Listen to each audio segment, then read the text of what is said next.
Mosella est le fil conducteur, le même personnage que pour la BD sur l'histoire de la Moselle. Elle raconte la destinée de ces évacués de force que l'État français a déplacés de la Moselle en septembre 1939.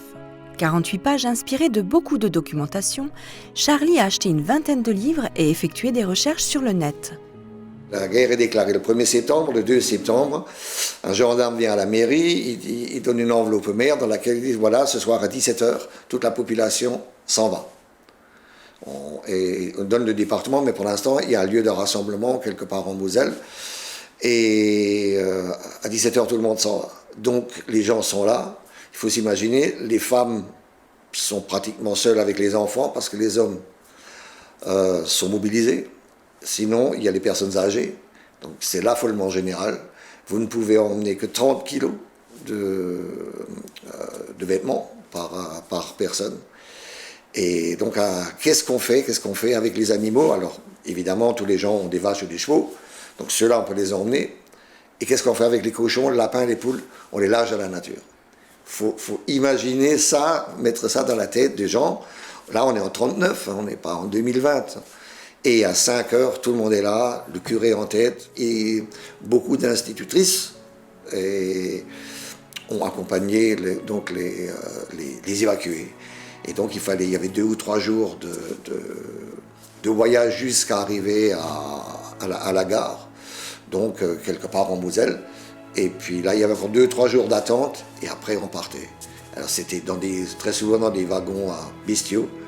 Il y avait en gros une semaine de voyage pour arriver dans un pays avec des gens qui sont là pour vous accueillir, que vous ne comprenez pas, qui ne vous comprennent pas. Il y a tout de suite une sorte d'animosité parce que les autochtones dans les départements dans le sud-ouest, ils disent nos maris, nos fils sont en train de se battre contre les Boches.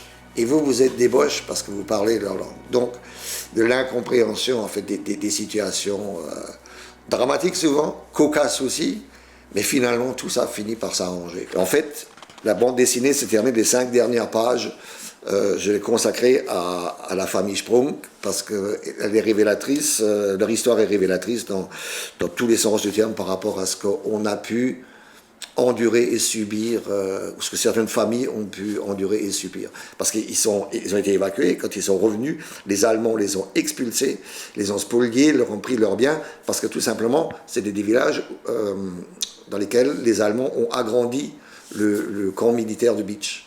Et donc, pour faire des véritables tirs avec les nouvelles armes qu'ils avaient développées, donc ils ont expulsé tous les gens, ils les ont envoyés dans la Moselle profonde. Le retour dans les baraquements, dans les maisons brûlées, dévastées, détruites. De septembre 39 à mai 54, ils auront déménagé 8 fois et tout perdu. Quand je pense à toutes ces années perdues, dit Agatha son mari. Mais nous sommes tous en vie. Les grosses ont perdu 3 fils et les fichères 4. Et nous sommes tous vivants. Aujourd'hui, dernier survivant de la famille Joseph, alerte, octogénaire, résume cette saga familiale en une phrase. Nous avons été tour à tour des évacués, expulsés, spoliés, réfugiés, sinistrés, des migrants dans notre propre pays. Moi, au début, j'ai jamais cru la bande dessinée, parce que pour moi, l'histoire, c'est un livre d'histoire, c'est à la limite un roman historique, mais des petites cases avec 3 lignes et puis des dessins. Pour moi, c'était pas vraiment de l'histoire. Mais j'y ai pris goût et l'exercice est tout sauf évident. Dans un roman, vous pouvez vous lâcher, vous pouvez prendre une situation, la décrire en 2 lignes, 10 lignes ou une page. Dans une bande dessinée, c'est 2 mots, 3 mots. Et puis un dessin adéquat pour que tout le monde comprenne. Donc tout est ramassé, tout est concentré sur... c'est pas évident du tout.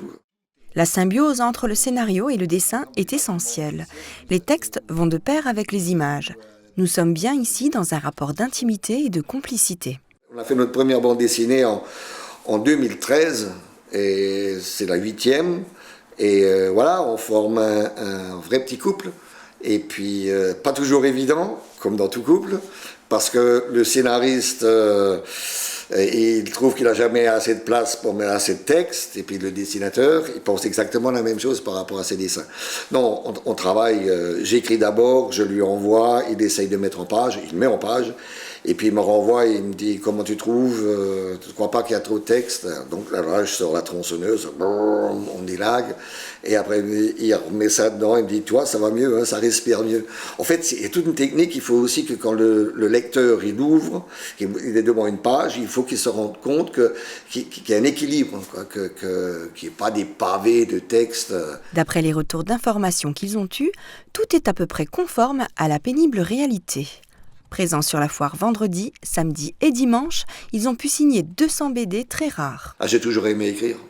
Donc voilà, c'est ma maman qui m'a appris ça, quand j'étais au CM2. Ah oui, c'est elle qui m'a appris à écrire. Elle me dit, il ne faut pas écrire avec les règles de grammaire, ça c'est bon, mais il faut écrire avec sa tête et surtout avec son cœur. Charlie a d'autres projets, mais ne souhaite pas en dévoiler le sujet trop tôt. Un cadeau pas cher et un investissement de valeur qui peut rapporter gros. Mais l'objectif premier était de ne pas oublier ce passé douloureux.